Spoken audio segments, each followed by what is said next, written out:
Une nouvelle donne maintenant et un nouveau mouvement de spéculation. Il y a un siècle et demi, c'était la ruée vers l'or en Californie. Aujourd'hui, c'est la ruée mondiale vers le diamant. Les prix s'envolent, portés par la demande chinoise ou indienne. On estime qu'il s'en vendra 2 fois plus d'ici à 2020, mais la production ne suit pas. Qui en profite? On verra ça dans un instant. D'abord, reportage Fanny Stenler, Frédéric Bonne avec nos bureaux à Moscou et à Bruxelles.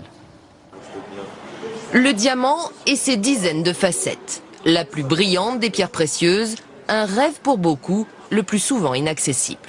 Les diamants, si ça me fait rêver, bien sûr, c'est beau, c'est de l'art, c'est agréable à voir. Ça fait rêver surtout ma fille.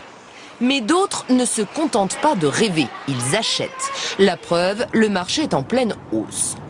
D'ici 2020, selon les experts, la demande de diamants devrait doubler à raison de 6% de croissance par an. Dans le même temps, la production, elle, n'augmentera que de 2,8%. Ce n'est pas le même rythme. L'offre est largement inférieure à la demande, ce qui occasionne une situation de pénurie avec des prix qui s'envolent.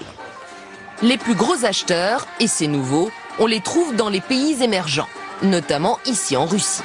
Au salon du milliardaire, les parures rivalisent de taille. Il faut dire que les arguments de vente dans les bijouteries de Moscou sont imparables. Vous savez, l'âme russe est ainsi faite.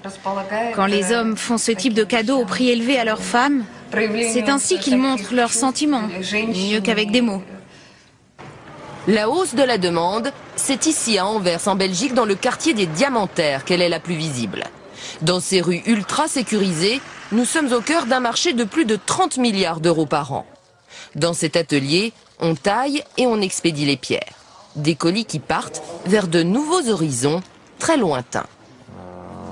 Maintenant, déjà, la Chine prend 16% du total. Avant c'était les États-Unis qui prenaient 50%, mais ils sont diminués à 40%, plus ou moins. Mais la Chine, ça va continuer. Il y a encore plein de gens qui veulent toujours des bagues avec des diamants.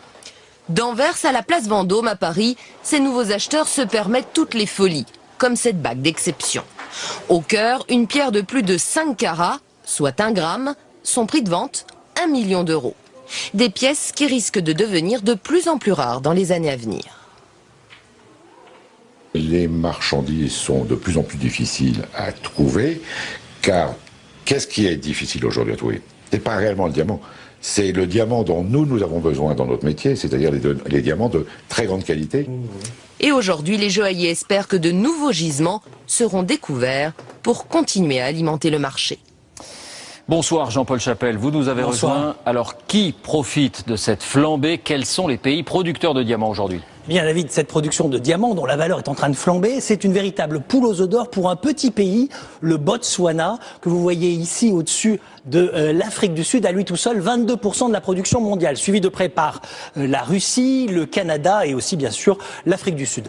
En matière de commerce, là aussi, c'est en train de changer. Le diamant se négocie encore à Anvers, en Belgique, place historique, 36% des ventes, mais Anvers est en train d'être détrôné par Bombay, en Inde, qui ambitionne de devenir la capitale du diamant, sous la pression de la demande locale, et Tel Aviv est la 3e place. Voilà, nouvelle donne donc. Est-ce que le diamant devient, comme l'or, un objet de spéculation et d'investissement? Oui, c'est désormais une valeur refuge. Production stable et une demande qui augmente. Ceux qui ont investi dans l'or et veulent se diversifier, eh bien, ils achètent du diamant. Depuis 2009, le cours explose. Il est passé de 100 à 175 $ le carat l'an dernier. Sur le long terme, et en période de crise, ça a toutes les raisons de continuer. Voilà, la folie du diamant. Merci Jean-Paul pour ces explications. 2 images, 3